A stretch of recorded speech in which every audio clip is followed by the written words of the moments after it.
keçmiş təmas xətti adlandırılan ərazilər vardır ki, onlar işğal dövründə mütəmadi olaraq minalanmaya məruz qalmışdı və işğaldan azad olunmuş ərazilərdə ən çox minalarla çirklənmiş ərazilər həmən ərazilər hesab olunur. İşğaldan azad olunmuş ərazidə aparılan bərpa quruculuq işlərinə çoxlu sayda insanlar cəlb olunmuşdu. Onların mina təhlükəsizliyini təmin etmək məsələsi də gündəmə gəlmişdi. Bunu nəzərə alaraq dövlət tapşırığına uyğun olaraq ən çox minalarla çirklənmiş ərazilər, yəni keçmiş təmas xəttinin ərazisi fiziki baryer olaraq çəpərləmədən istifadə olunmuşdur.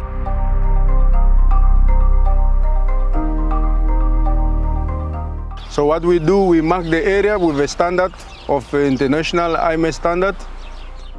Bunun üçün mina ilə çirklənmiş ərazilər beynəlxalq mina təmizləmə standartlarının tələblərinə uyğun şəkildə işarələnir. Azərbaycan hökuməti humanitar mina təmizləmə fəaliyyətində fəal iştirak edir.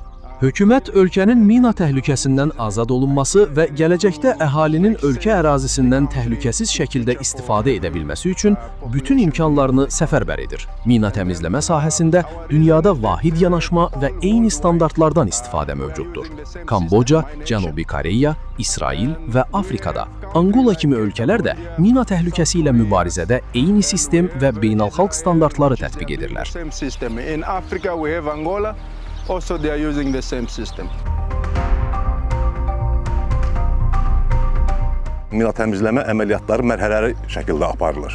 Və bugün yerləşdiyimiz ərazi Ağdam rayonunun Cəvahirli kəndinin ərazisidir, keçmiş təmas xəttinin ərazisidir. Burada Eyvazxanbəyli, Başqərvənd kəndlərinin qaz təsisatını təmin etmək üçün qaz xətti layihəsi təmizlənir. Gördüyünüz kimi həmən qaz xətti çəpərləmədən təhlükəli əraziyə doğru düşmüşdü və hal-hazırda ANAM əməkdaşları tərəfindən həmən ərazidə təmizləmə əməliyyatları həyata keçirilir. Bu ərazilər tam mina və partlayıcı sursatlardan təmizləndikdən sonra artıq çəpərləmə ərazidən yığışdırılacaq.